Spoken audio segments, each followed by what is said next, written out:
Bonjour, je vais vous présenter l'Égypte. On appelle aussi la République arabe d'Égypte. Ici, nous pouvons voir l'armoirie. Au centre, nous pouvons voir le drapeau.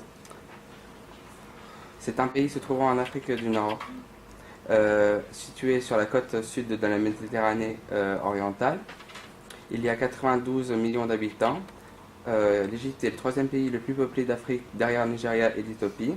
Elle est en très forte croissance.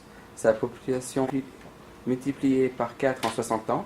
Sa religion principale est le musulman, avec 90%, et les 10% qui restent sont des chrétiens. Ici, nous pouvons voir le capital, le Caire, Al-Qaïra, et les plus grandes villes comme Alexandrie, Assouan. Nous avons aussi le plus long fleuve du monde, appelé le Nil, qui traverse l'Égypte.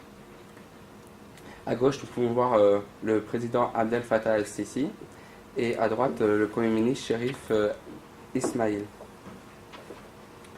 Sa monnaie est la livre égyptienne. L'Égypte a une grande histoire.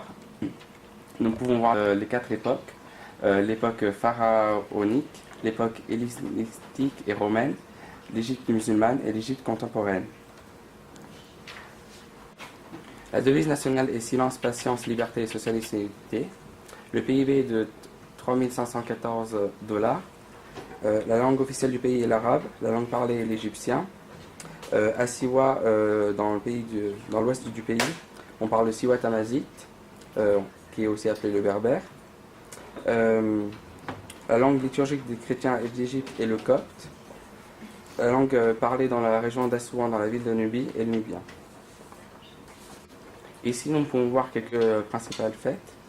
Nous avons le fête de 3 jours marquant la fin du Ramadan, le 7 janvier qui est le Noël copte, le 25 janvier la date de la révolution égyptienne de 2011, le 23 juillet la fête nationale et le 23 décembre la fête de la victoire. Il y a plusieurs sports qui sont pratiqués en Égypte. En ligue professionnelle, nous avons le football et le squash. Le golf, la natation, le plongée, le cricket, le tennis et l'équitation est aussi pratiqué en Égypte. Nous avons beaucoup de monuments en Égypte. Ici, nous voyons le sphinx de Gizeh et le nécropole de Gizeh. Nous avons aussi les temples d'Abou Simbel et la pyramide de Khéops. Je vais vous présenter quelques plats traditionnels. La cuisine égyptienne est composée de la cuisine arabe et de la cuisine méditerranéenne. La cuisine égyptienne comprend de nombreux plats typiques de l'Afrique du Nord, comme le couscous, le mousse, les boulettes de viande, le taboulé. Ils boivent aussi du thé à la menthe, du café à gingembre, du carcadé, bière et du vin blanc. En bas, nous voyons le plat national appelé le foul, qui est servi au petit déjeuner. Le vouvoiement, c'est une marque de respect importante en Égypte. N'utilisez le tutoiement que si l'on vous y invite.